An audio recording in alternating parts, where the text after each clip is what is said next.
Okay, so today I'm going to show you how to make Okonomiyaki, Okonamiyaki.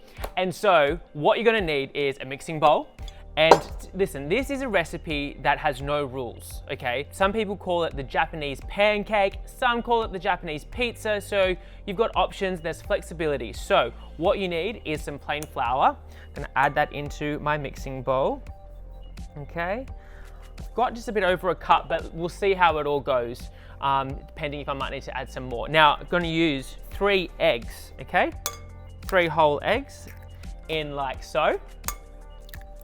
Oh, I got some shell. If you ever get some shell in your bowl, use these to scoop it out, rookie.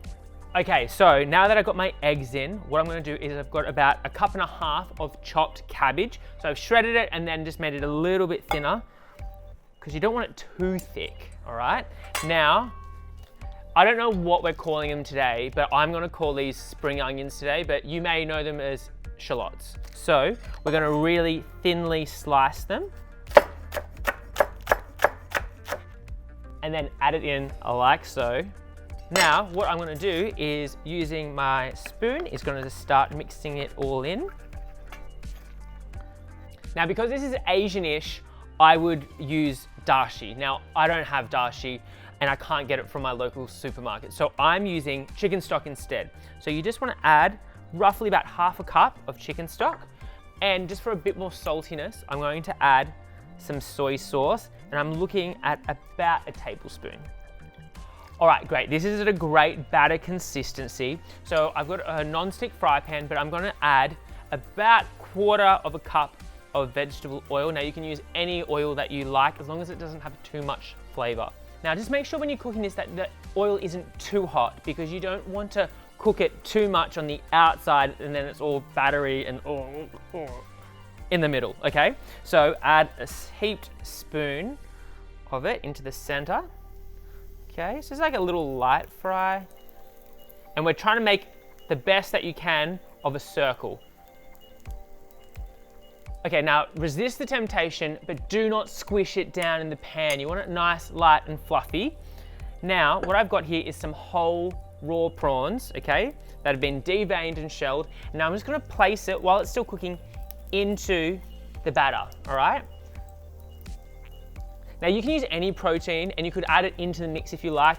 I've used like leftover chicken or bacon. That's a really good one because anything with bacon tastes really good.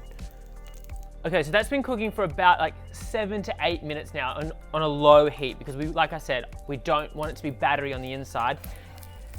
1, 2, 3. Nice. All right, look at that. Beautiful.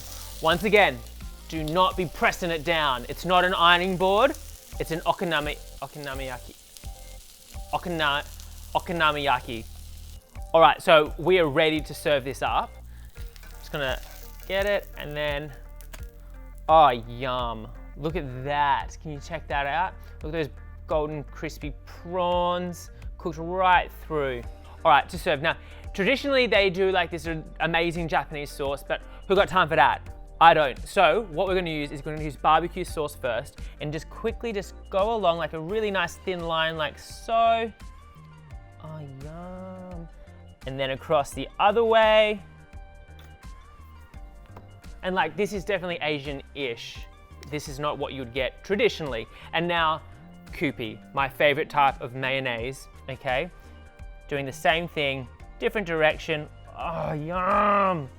Look at that, so delicious. Okay, now what we're gonna do, just some finishing little touches, and that is some spring onions. I've just used 1 for garnish. Okay, also this is sliced pickled ginger. Great with sushi, but also great with this dish. I'm not gonna say it again because I'm just butchering it, okay? All right, now I'm putting it all around. Some people could include this into the batter, but I like it a bit more crispy and cold for that little bit more contrast, but great texture. Okay, now what I've done is I've got some nori sheets, cut them up really, like about that size, and then just using normal kitchen scissors, just cutting it to get some beautiful little julienne strips. Okay, like this. I'm gonna let it come down like that. Yum. And now, my favorite part. These are Bonito flakes. Now, if you can't get Bonito flakes, totally fine. You don't necessarily need to have it. I'm gonna put it on top of it, and look at this. Yum. Look, it's moving. Can you see that? Look, it's moving. It's alive. Don't worry, the fish is definitely dead. It's not, yeah, it's dead. Okay, but this is an amazing dish, and it's just using kitchen staples at home, okay? Even leftovers. All right, come here, you have to have a try. Give it a go. Is it yum? Mm-hmm. Good. Enjoy.